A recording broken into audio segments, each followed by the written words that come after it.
السلام علیکم دوستوں، دس از محمد علی۔ آج ہمارے اس سیشن کا جو ٹاپک ہے وہ ہے مال اور دولت میں فرق۔ اچھا، ہم کہیں نہ کہیں مال اور دولت کو ایک ہی چیز سمجھتے ہیں۔ ہم لوگ سمجھتے ہیں کہ مال اور دولت ایک ہی چیز کے دو نام ہیں، کیونکہ ہم دیکھتے ہیں کہ ہم محنت کر کے پیسہ کماتے ہیں، اس کا مطلب مال بنتا ہے، مال بنتا ہے تو اس کا مطلب کہ دولت بنتی ہے۔ تو ہم کہیں نہ کہیں مال اور دولت کو ایک ہی چیز سمجھ بیٹھتے ہیں، لیکن ایسا بالکل نہیں ہے۔ مال ایک قسم ہے، ایک شاخ ہے دولت کی۔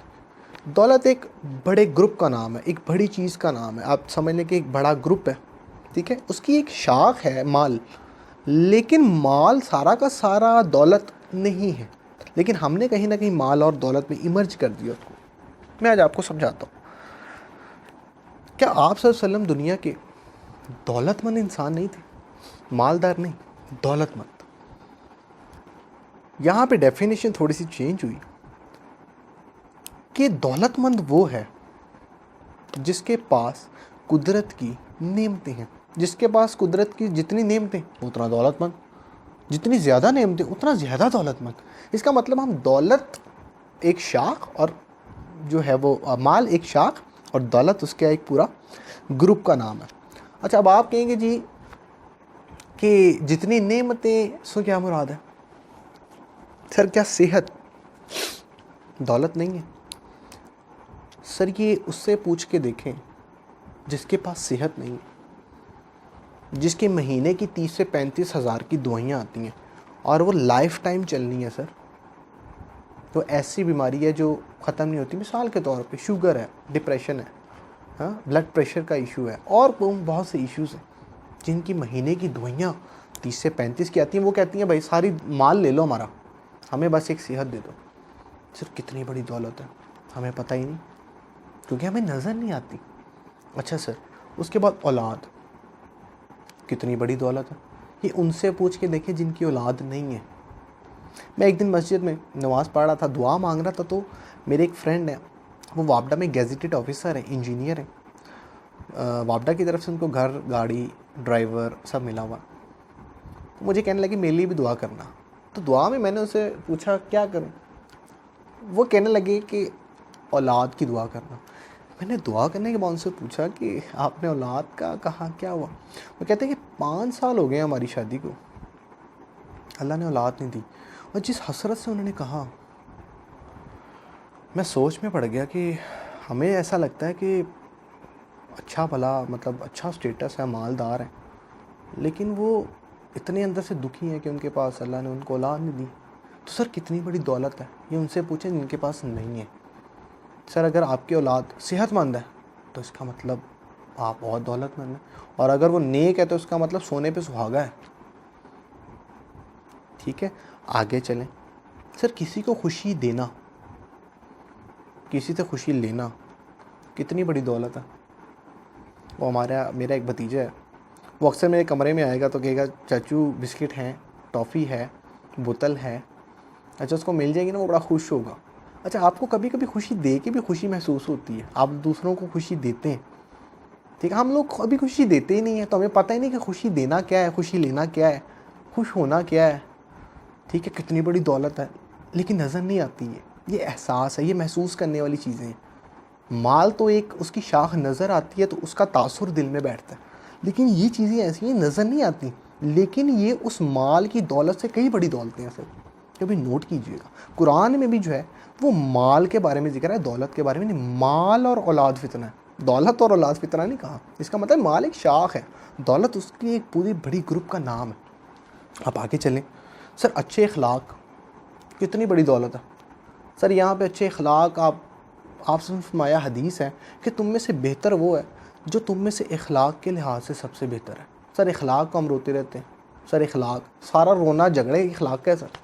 سر اخلاق اچھے اخلاق کتنی بڑی دولت ہے۔ یہ اس سے پوچھیں جس کے پاس اچھا اخلاق ہے۔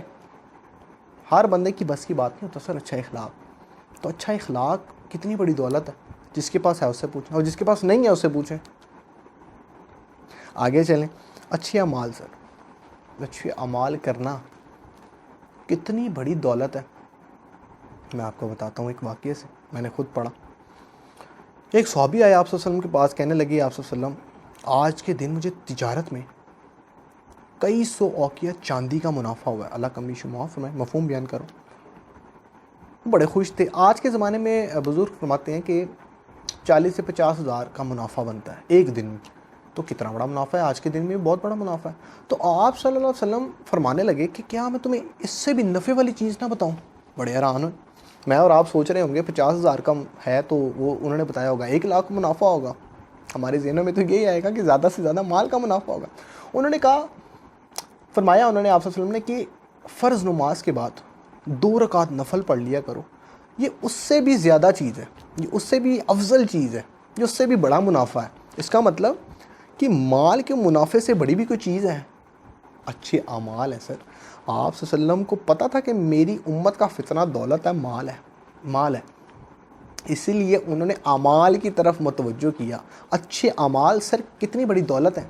یہ تب پتہ لگتا ہے جب آپ قبر میں جاتے ہیں، جب کوئی نہیں ہوتا، جب آپ کا مال ادھر رہ جاتا ہے، تب آپ کے اعمال کام آتے ہیں. یہی اعمال یا تو آپ کو جنت دلوائیں گے یا آپ کو نعوذ باللہ اللہ معاف کرے دوزخ دلوا سکتے ہیں.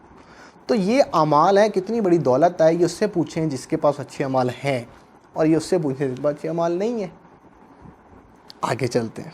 سر اچھا مشورہ دے دینا اور کسی کا اچھا مشورہ لے لینا کتنی بڑی دولت ہے سر. یہ اس سے پوچھیں جس نے کبھی اچھا مشورہ لیا ہو. سر ایک اچھا مشورہ کسی کا آپ کی زندگی بدل دیتا ہے، آپ کی تقدیر بدل دیتا ہے، آپ کی قسمت بدل دیتا ہے. ہاں، وہ بندہ زمانے کا چھنڈا ہوا بندہ ہو، زمانہ دنیا دیکھی ہے اس نے، اس کے بعد آپ کو یہ پتہ ہو کہ یار یہ پرکھا ہوا بندہ ہے، اس کی گئی نصیحت کا کوئی سبق ہوگا. بندہ وہ، ہر بندے کی نصیحت بھی لینے والی نہیں ہوتی، مشورہ لینے والا نہیں ہوتا. بندہ وہ جو صحیح پرکھا ہوا بندہ اور آپ کو نصیحت کر دے، مشورہ کر لے، مشورہ آپ کو دے دے اور آپ مشورہ مان لیں، سر آپ کی وہ دن آپ کی قسمت بدل دیتا ہے. کیونکہ ہم نے کبھی لی نہیں ہوتی، ہمیں پتہ نہیں ہوتا، نہ ہم نے کبھی دی ہوتی ہے اچھا مشورہ یا اچھی نصیحت، کسی کا فائدہ نہ ہو جائے. تو سر اگر کوئی اچھا مشورہ دے، لیں ضرور سر، اور اس پر عمل ضرور کریں سر. آج کی جنریشن کا کچھ پرابلم یہ ہے کہ جو مرضی کوئی بولتا رہے تو ہم لوگ یا ینگ جنریشن کہتی ہے یار یہ ان کا دور الگ تھا، ان کی بات کو یہاں سے سنو، یہاں سے ہم لیتے نہیں ہیں. سر وہ دنیا کا خوش قسمت انسان ہے جو اپنے بڑوں سے نصیحت لے لے، وہ اچھی ہے یا بری ہے، دونوں طرح کی، اسے سبق لے لے. اگر کوئی نصیحت آپ کو کر رہا ہے، مثال کے طور پہ اگر کوئی بندہ 70 سال کا ہے، وہ اگر آپ کو 70 سال کی عمر میں کوئی نصیحت کر رہا ہے، اس کا مطلب اس کے پیچھے 70 سال کی اس کی زندگی کا تجربہ ہے. اس کے بعد وہ آپ کو نصیحت کر رہا ہے. اس کو مد نظر رکھیں کہ یار اس بندے نے 70-80 سال اگر زندگی کے کوئی گزارے ہیں، اس کا مطلب اس نے کوئی زندگی میں کوئی سیکھا ہے، کوئی اتار چڑھاؤ دیکھے ہیں، اس کے بعد وہ نصیحت کر رہا ہے، مشورہ دے رہا ہے. اس کا مطلب کہ مشورے میں اس کی اثر ہے. تو سر دنیا کا موسٹ لکیسٹ پرسن ہے وہ بندہ جو اپنے بڑوں سے نصیحت لے لے. اچھی نصیحت لے لے یا بری لے لے، دونوں سے سبق لے لے. ٹھیک ہے نا، کہ یار انہوں نے ایسا کیا ہے، میں بھی ایسا کروں گا تو اچھا ہوگا، کامیاب ہو جاؤں گا، یا انہوں نے ایسا کیا نقصان ہوا، میں نے ایسا نہیں کرنا. تو دونوں طرح سے نصیحت لے لے. اور آپ اگر کسی کو اچھی نصیحت دے دیں، اچھا مشورہ دے دیں اور اس کا بھلا ہو جائے، تو سر یہ کتنی بڑی دولت ہے. آگے چلتے ہیں. سر انا مار دینا، سر یہ اتنی کو بڑی دولت ہے کہ ہماری آج کی دنیا کا مسئلہ یہ ہے. چھوٹی سی مسئلے پہ ہم انا کا مسئلہ اس کو بناتے ہیں، چھوٹی سی بات کو، اور وہ مرتے دم تک چلتا ہے، وہ بھی تب بھی ختم نہیں ہوتا.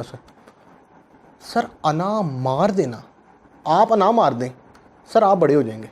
آپ کو لگے گا میں چھوٹا ہو گیا ہوں، میں نے معافی مانگ لی، میں نے جا کے معذرت کر لی، نہیں میں نے نہیں کرنی، میری تو انا بہت ہے بھائی، وہ آئے گا. سر آپ اپنی انا ماریں، اللہ کی ہاں آپ کا درجہ اس سے بلند ہوگا. اچھا آپ کہتے ہیں نہیں یار میں اس کی نظر میں چھوٹا ہو جاؤں گا، تو اگر آپ نے اللہ کے لیے انا مارنی ہے، پھر آپ نے بندے کے لیے انا مارنی ہے، پھر نہ ماریں. ہاں اللہ کے لیے مارنی ہے کہ اللہ تیری رضا کے لیے میں انا کو مار دیتا ہوں، تو مجھے اس کا اجر دے. سر دیکھیے گا آپ کا اجر اس بندے سے کہیں اوپر ہو جائے گا. آپ بندوں کے اللہ کے نیک بندوں میں شمار ہو جائیں گے. سر ہم انا نہیں مارتے، نہیں وہ مارے، وہ میرے پاس آئے، وہ معافی مانگے، میں نے نہیں جانا. اسی چکر میں جو ہے نا، انا کے چکر میں ہم لوگ کیا کرتے ہیں، بات چھوٹی سی ہوتی ہے، زندگیاں ختم ہو جاتی ہیں، انا ختم نہیں ہوتی، جھگڑے ختم نہیں ہوتے، معاملات ٹھیک نہیں ہوتے. ایک واقعہ میں former chief justice high court Anwar ul-Haq صاحب کے ساتھ بیٹھا ہوا تھا، تو ان کے سیشن میں بات ہو رہی تھی. وہ کہتے ہیں میرے پاس ایک کیس آیا. کیس چھوٹا سا کیس تھا. کیس یہ تھا کہ ایک ماں کا ایک بچہ تھا، وہ شادی شدہ تھا. کوئی گھر میں کوئی چھوٹی موٹی بات ہوئی تو بچہ علیحدہ ہو گیا، وہ علیحدہ گھر میں چلا گیا. اب ماں رہتی ہے پیچھے والی گلی میں، اور جو اس کا بچہ ہے وہ بیوی کے ساتھ اگلی گلی میں اس نے گھر لیا ہوا ہے. کہتے ہیں تنازع کو 10 سال ہو گئے اور کوئی زمین کا مسئلہ تھا. اب ماں سائن نہیں کر رہی. ماں کہتی ہے کہ اس نے بڑی بدتمیزی کی ہوئی ہے میرے ساتھ، تو یہ آ کے معافی مانگی. ماں کی مطلب کوئی اس کو اب کوئی ایسا ایشو تھا کہ وہ اب ماں اڑی ہوئی ہے کہ نہیں میں نے جو ہے نا وہ آئیں میرے پاس پہلے نا. تو وہ کہتی ہے کہ ماں سے میں نے بات کی، چیف جسٹس صاحب کہتے ہیں میں نے ماں سے بات کی. میں نے کہا جی دیکھیں کہ مسئلہ کیا ہے. کہتے ہیں 10 سال ہو گئی ہیں، 10 سال ہو گئے ہیں کہ میرا بچہ ایک دفعہ بھی میرے گھر نہیں آیا معافی مانگنے. دروازہ کھڑکا کے اس نے یہ نہیں کہا کہ میں معافی مانگنے آیا. وہ ایک دفعہ آ جائے میں اس کو معاف کر دوں گی. چیف جسٹس صاحب نے کہا کہ اچھا اگر وہ نہیں آیا تو آپ چلی جائیں، میں کیوں جاؤں، میں تو بڑی ہوں. اب یہ ایک انا کا فیکٹر آ گیا، میں بڑی ہوں میں کیوں جاؤں، وہ ہے. انہوں نے کہا کہ اگر آپ بڑی ہیں نا، آپ اپنی یہ انا ختم کر کے آپ چلی جائیں گی، آپ اور بڑی ہو جائیں گی. وہ کہتے ہیں حیران ہو گئی یہ کیا بات ہوئی. اللہ کہ ہاں اگر آپ انا ختم کرتے ہیں آپ اس سے بھی بڑی ہو جائیں گی، آپ کا تو اور بڑا ہو جائے گا. ہاں اگر آپ نے کسی انسان کے لیے کرنی ہے، انسان سے ریوارڈ لینے کے لیے انا ختم کرنی، پھر نہ کریں کہ انسان سے بدلہ ملے گا. انسان سے تو کوئی بدلہ نہیں ملے گا انا ختم کرنے کا. ہاں اللہ کے لیے کر دیں کہ جی میں نے انا ختم کی، اللہ یا اللہ تو راضی ہو جا، آپ کا درجہ اور بڑا ہو گیا. اللہ کے ہاں، انسان کے ہاں نہیں. انسان تو کوئی ریوارڈ نہیں دے سکتا سر. اچھا بہرحال ان کو بات سمجھ آ گئی. وہ اگلے دن چلی گئی. وہ بچے کے گھر گئی، انہوں نے دروازہ کھٹکایا. بیٹا باہر آیا، بیٹے نے دروازہ کھولا تو بیٹا دیکھتے ساتھ ہی تھوڑا سا اس کی آنکھوں میں آنسو آ گئے. وہ ایموشنل ہو گیا تھوڑا. اس ماں کو اندر بلا کیا، دروازہ بند کیا. صحن میں ہی کھڑے تھے تو ماں کہنے لگی کہ میرا دل کیتا میں تینوں مل لاواں پتر. وہ یہ سننا تھا. وہ بچہ اتنا رویا کہ جیسے وہ کنارے بھی کھڑا ہوا تھا، وہ پیر پڑ گیا اپنی ماں کے. وہ اتنا رویا، کہتا ماں جی مجھے معاف کر دیں، میرے سے غلطی ہو گئی. اس کو دیکھ کے ماں بھی رونا شروع ہو گئی. ایک ایموشنل ہو گیا کام. اس کے بعد وہ ایک انا کا فیکٹر تھا، وہ چلی گئی. اس نے معافی پیروں میں گر کے مانگ لی، صحن میں ہی. اندر جانے کی بھی نوبت نہیں آئی. صرف اتنی سی انا تھی کہ جو 10 سال سے وہ تنازعہ پھنسا ہوا تھا. انا کی وجہ سے انا ختم ہوئی. یہی 10 سال پہلے ہو جاتا تو مسئلہ حل ہو جاتا. اس کے بعد وہ چیف جسٹس کہتے ہیں اس کے بعد وہ کیس میرے پاس نہیں آیا. وہ کیس انہوں نے خود سالو کر لیا. جو مسئلہ تھا وہ ایزیلی سالو ہو گیا. اتنی سی بات کا ہم نے اتنا بڑا کیا صرف انا کے لیے. صرف انا مار دینا کتنی بڑی دولت ہے سر. یہ اس سے پوچھیں جس نے مار کے کی ہے اور اس کا کیا ریوارڈ ملا ہے سر، یہ اسی کو پتہ ہے. آگے چلتے ہیں سر. کسی سے سر یہ بڑی امپورٹنٹ دولت ہے سر. یہ سر جس کو ملی ہوئی ہے یہ اسی کو پتہ ہے، جس کو نہیں ملی اس کو نہیں پتہ. سر دعا لینا کتنی بڑی دولت ہے سر. یہ کسی کو پتہ لگ جائے نا، وہ سارے کام چھوڑ کے کہے گا یار مینوں دعا دے دیو اور کچھ نہ دیو. میں آپ کو بتاتا ہوں، ہم لوگ دعا کرواتے ہیں سر. پیروں کے پاس جا کے، بزرگوں کے پاس جا کے دعا کرواتے ہیں. دعا کرو جی ساڑھے واسطے. میں اس کے خلاف نہیں ہوں، انکاری نہیں ہوں. کروانا چاہیے، اللہ کے نیک بندوں سے دعا کروانی چاہیے بالکل. لیکن دعا لینا جو ہے وہ اس سے بھی زیادہ اثر رکھتا ہے دعا کروانے سے. تو دعا وہ ہوتی ہے جو آپ کہہ کے کروا رہے ہیں. کہہ کے کروانا تو سر وہ کیا دعا ہوئی جو کہہ کے کروائی. دعا ہوتی ہے جو دل سے نکل جائے، جو دل سے آپ کو لے لے سر. اور دعا جو ہے نا، میں آپ کو بڑے مزے کی بات بتاؤں، دعا نا ہمیشہ غریب، یتیم، مسکین، چھوٹے بندے کی زیادہ اچھی لگتی ہے. کیوں؟ اس کی ایک وجہ ہے سر اس کے بعد دینے کے لیے کچھ ہوتا نہیں ہے. چھوٹے آدمی کے پاس نہ پیسہ ہوتا ہے، نہ عزت ہوتی ہے، نہ مال و دولت ہوتا ہے، نہ کچھ بھی نہیں ہوتا اس کے پاس. بیچارے کے بعد ایک دعا ہوتی ہے آ جا کے رہ جاتی ہے، وہ دعا ہی دے دیتا ہے. اور سر وہ دعا لگ جاتی ہے، وہ آسمان چیرتے ہوئے دعا نکلتی ہے اور وہ قبول ہوتی ہے سر. یہ لٹرلی بات ہے سر. آپ کسی چھوٹے سر، ہم چھوٹے بندے کی دعا نہیں لیتے. مثال کے طور پہ سر ہم اپنے گھر میں اپنے نوکر کی، کام والے کی، چھوٹے بندے کی دعا نہیں لیتے. ہم سمجھتے ہیں یار یہ بڑے چھوٹے لوگ ہیں.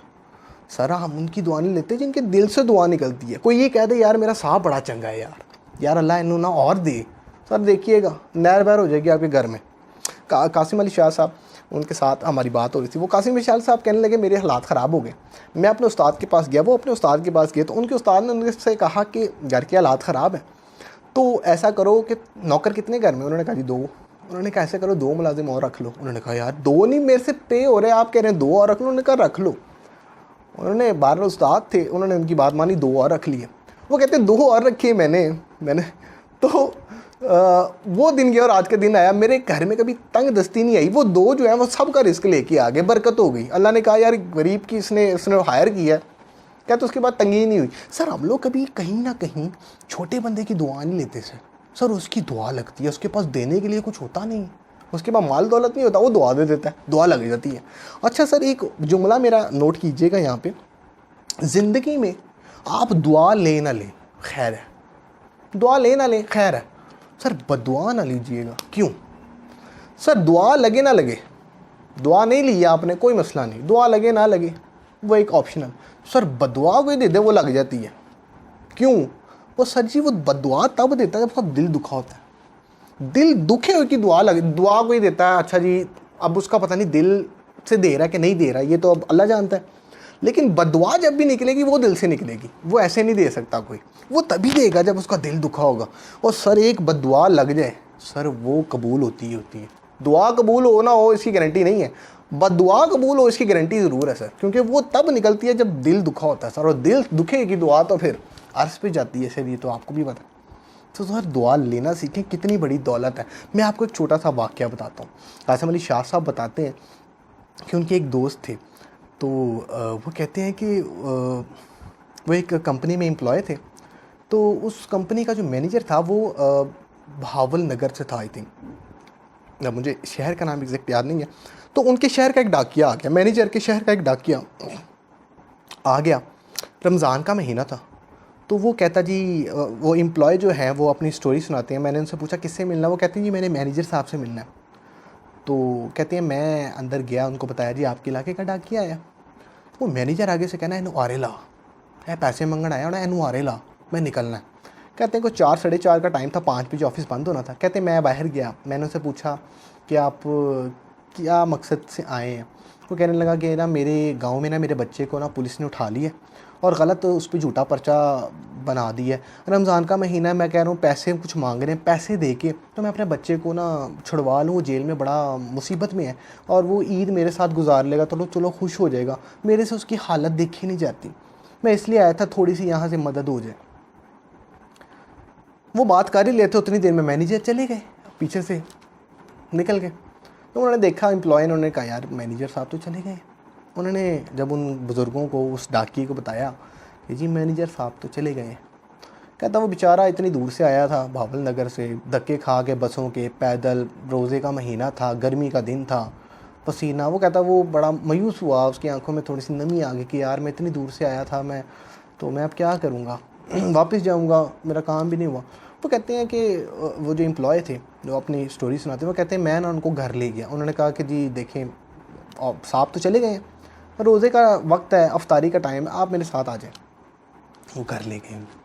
گھر کا دروازہ کھولا, جو بچے آتے ہیں جیسے بچے آئے, پاپا پاپا سلام کیا, سلام کر رہے تھے. انہوں نے کہا آج پاپا نہیں آیا, دادا ابو آئے ہیں, ان سے ملو پہلے. وہ بچے دادا ابو سے مطلب سمجھ کے, ان کو جو ہے بڑے بزرگ سمجھ کے ان سے سلام کیا, ان کو ساتھ لپٹ گئے. وہ بندہ تھوڑا نمی ہو گیا کہ یار اتنی عزت مجھے دے رہے ہیں, میں تو ایک ڈاکیا ہوں, میری تو اوقات نہیں ہے. 12 نمی میں اس کی آنکھیں نم ہو گئیں, جذباتی ہو گیا تھوڑا. اس کو ڈرائنگ روم میں بٹھایا. وہ کہتے ہیں افطاری کا وقت ہو رہا تھا تو میں افطاری لینے چلا گیا. تو افطاری میں لینے چلا گیا, وہ بزرگ ادھر بیٹھے تھے. جب افطاری لے کے آیا نا, تو کہتے ہیں اس بندے کے ڈاکیے کے ہاتھ یوں تھے. تو کہتے ہیں جب میں آیا تو اس کی آنکھیں نم تھی. اس نے مجھے دعا دی کہ جا اللہ تینوں عرشاں دے پاگل ہے. کہتے میں نے کچھ بھی نہیں کیا, صرف اس کی ہمدردی کر دی, عزت دے کے اس کو گھر میں لے آیا, اس کو افطاری اپنے جو گھر میں پکی تھی وہ کھلا دی, اس نے مجھے دعا دے دی. کہتا ہے وہ دن اور اس کے بعد میں نے تھوڑی سی اس کی پیسے کی مدد بھی کر دی جتنی حیثیت میری تھی. کہتا ہے وہ دن گیا اور آج کے دن آیا. کہتا ہے میں نے مٹی اٹھائی ہے سونا ہوئی ہے, میں نے مٹی اٹھائی ہے سونا ہوئی ہے, میں نے جس کام میں انویسٹ کیا ہے اس کام سے اتنا پروفٹ ہوا. کہتا ہے پھر بنتے بنتے وہ پنجاب گھی کے مالک بنے, اور پنجاب گھی کے پورے پنجاب میں ایکسپورٹر ہیں. اور ان کی دوڑ اتنی ہے, ترقی اتنی ہے کہ ان سے سمجھ نہیں آتی کہ یار نہریں بہریں ہو گئی ہیں. وہ کہتے ہیں وہ دعا تھی. اچھا قدرت نے جب کسی کو دعا لگائی ہو نا تو اس کو وہ دن بھی یاد ہوتا ہے کہ مجھے دعا کس دن لگی تھی اور کس کی لگی تھی. وہ کہتا ہے اس مینیجر کا تو پتہ نہیں کہاں پہ ہے, کیا حال ہے, لیکن کہتا ہے میں اس دن جو ہے نا وہ دعا لے نہیں سکا, وہ دعا مجھے لگ گئی. تو سر ہم نے کبھی کسی کی دعا لی نہیں ہوتی, سر دعا لینا سیکھیے گا، آج سے اپنی زندگی میں ایڈ کیجیے گا، چھوٹے سے چھوٹے بندے کی جو آپ مدد کر سکتے ہیں کیجیے گا۔ امید ہے کہ آپ کو اس سیشن سے بڑا فائدہ ہوا ہوگا۔ اگر آپ نے ابھی تک اس چینل کو سبسکرائب نہیں کیا تو سبسکرائب کریں، اور کمنٹ میں ضرور لکھیے گا کہ آپ کو یہ ویڈیو کیسی لگی، اور اپنا بہت خیال رکھیے گا، اس کو آگے شیئر کیجیے گا۔